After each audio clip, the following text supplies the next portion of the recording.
right, so we've been looking at making transitions from a classic mount, which may not be a good idea if you're on a hard surface, depending on how your knees are, to the Russian mount, Mongolian mount, things like that. We were doing it kind of technically, kind of academically, even though we're not self-defense thing. Remember, on the street, it's unlikely his arms are going to be in. He's going to start pushing on you.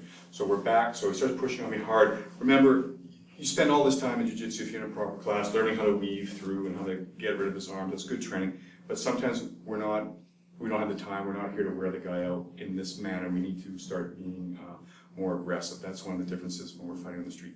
So if his arms are in the way a lot, one of the easiest ways to make this transition is go into a deep mount first, okay? So what I can do is I can post right on his neck here, and I can just slide my hips forward, and I can control the guy this way. This is kind of a high, deep mount. A deep mount, I can go like this and have my knees on the ground. It's just a way to clean his arms, which maybe we didn't cover. It's one of the first things I teach kids and stuff. It's not always a good technical way to do it because nowadays people are very flexible and they're very good. The farther I come off his hips, you know, he's able to kick his legs up and hook me and stuff. This may or may not be a problem on the street, but I just want to show you this is a good position to make your transition into the Russian mount. There's a couple of ways to do it. The difference, once again, I just want to reiterate this because I don't want to have to read a bunch of emails about, well, my partner's getting out this way and my partner's getting out that way. Well, of course he's getting out because he's a trained jiu-jitsu guy. Remember, we're trying to show the differences between how we can do this on the street when we have to be maybe faster and more aggressive and protect our knees, and how we do it in tournament or MMA. I've touched on it, but remember, we're talking about just being able to expedite the situation. Let's use that term. I need to expedite. I need to hurry up and get this done, not sit here and wear out a technical guy who's keeping his arms in. Okay? So the first idea is here, and of course, you know, if the instructor's any good, he probably does some version of this, but a lot of people still don't. They just do the traditional breakaways. But what I don't want to do is, the harder he pushes on me, the worst thing I can do is look at him and start pushing back. What I've done is I've made a handle for him. So of course everybody knows as he pushes really hard, push, push. Okay, I want to take those arms away from him. Then this is a good way to make a transition into my Russian mount. Okay, so basically I'm just using the jiu-jitsu principle, but it's not always taught that way. Let's slide back this way. Okay, so again, you know, there's a lot of drills you can do, but to make this application, make sure you know this one. I call this the path of least resistance. When he makes contact with my chest, especially beginners, all want to fight for the chest. So they sit here and they lean in the guy. Now I've given him a handle, and he has enough leverage to probably throw me off to either side if my balance isn't good and my mount isn't good. And remember, the mount is one of the dominant positions used in Brazilian Jiu-Jitsu, but it's also the most technical one. It's the one that takes the most practice.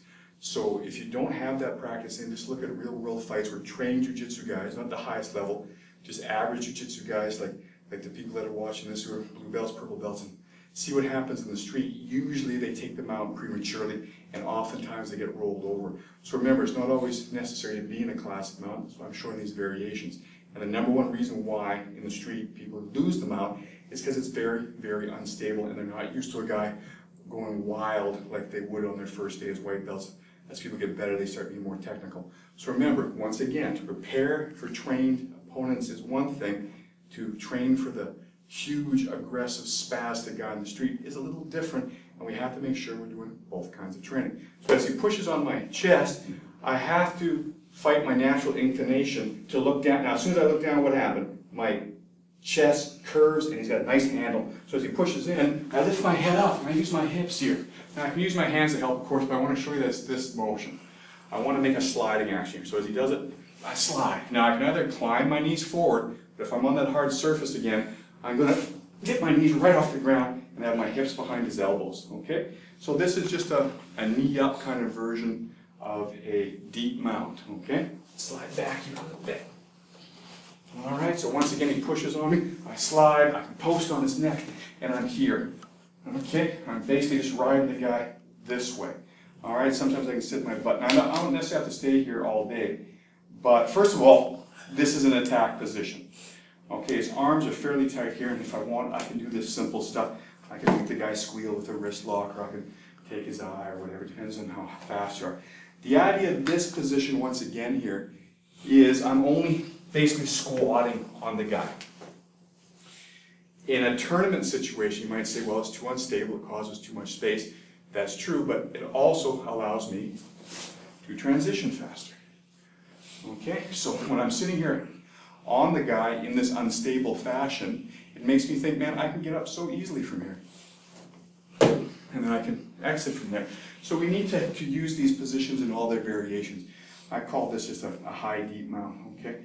And from here I can, of course, go to all the same arm locks and everything else. But this again gives me, you know, if I'm worried about somebody jumping on in, maybe there's a circle of people around me, I had to restrain or control this guy, and then, you know, all I have to do is push off my feet. Look how easy this is. Okay, and then I can kick the guy if I have to. I can transition to a knee ride. I can get up again.